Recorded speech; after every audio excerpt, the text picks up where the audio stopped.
فاحشة أو ظلموا أنفسهم ذكروا الله فاستغفروا لذنوبهم ومن يغفر الذنوب إلا الله ومن يصروا على ما فعلوا وهم يعلمون أولئك جزاؤهم مغفرة من ربهم وجنة تجري من تحتها الأنهار خالدين فيها আল্লাহ তাআলা বলেন যারা কোনো অশ্লীল কাজ হইতে অথবা যারা নিজের নফসের প্রতি থেকে উদাহীনচিত্র অর্থাৎ নিজের নফসের তাবিদারি করে না, নিজের নফসের সঙ্গে জুলুম করে এমন ব্যক্তিদের সঙ্গে আল্লাহ তাআলা ইয়াদ করে এবং গুনাহের মাগফিরাত চাহে এবং প্রকৃতপক্ষে ওমাই ইয়াগফিরুয যুনুবা ইল্লাল্লাহু ওয়া মান ইউসাররিউ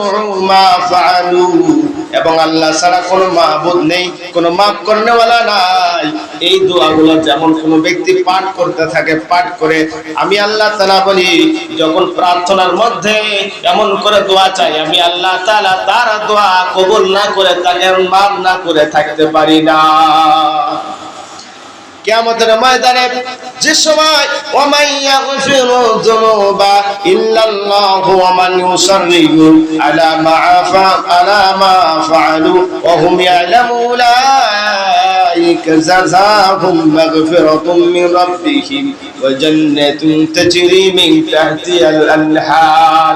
কিয়ামতের ময়দানে যখন যাবে অমুকের কাছে যাবে, মার কাছে যাবে, মা কোনো সুপারিশের দায়িত্ব নেবে না, বাবার কাছে যাবে, বাবা কোনো সুপারিশের দায়িত্ব নেবে না, অমুক ব্যক্তির প্রিয় ব্যক্তির কাছে যাবে, সে কোনো সুপারিশের দায়িত্ব নেবে না। অনেক সময় আমরা দল মত বিভিন্ন কিছু নিয়ে চলাফেরা করে দলের নেতার কাছে যাবে, নেতাও কোনো পরিচিত কোনো কিছু করতে পারবে না। আল্লাহ তাআলা বলেন সে সময় আমার হাবিব, আমার প্যারা, আমার বন্ধুর কাছে যদি ওই ব্যক্তি এসে বলে নবী গো আপনি আমার জন্য শাফাআতের ভান্ডারী, জাযাউহুম মাগফিরাতুম মির রাব্বিহিম, আপনি আল্লাহর পক্ষ থেকে আমার জন্য সুপারিশ করে দেন।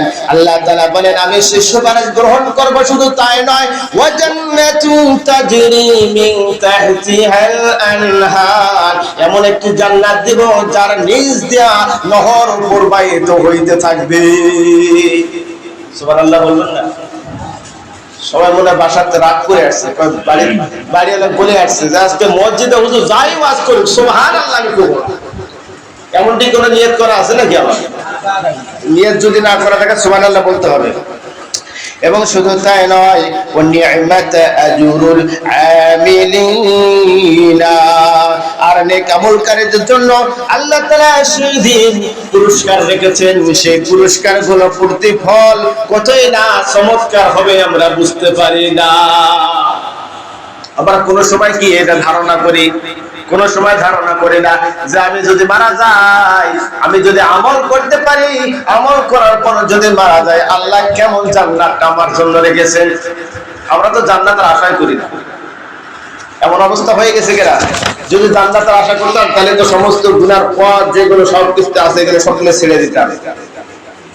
এবং শুধু তাই নয় রাসূলুল্লাহ সাল্লাল্লাহু আলাইহি ওয়াসাল্লাম বলেন وقال رسول الله صلى الله عليه وسلم إن العبد إذا عرف ثم تاب تاب الله عليه। আল্লাহ তাআলার কাছে যখন কোনো ব্যক্তি প্রার্থনা করে নিশ্চয় আল্লাহ তাআলা তার তওবাকে স্বীকার করে আল্লাহ তাআলা তার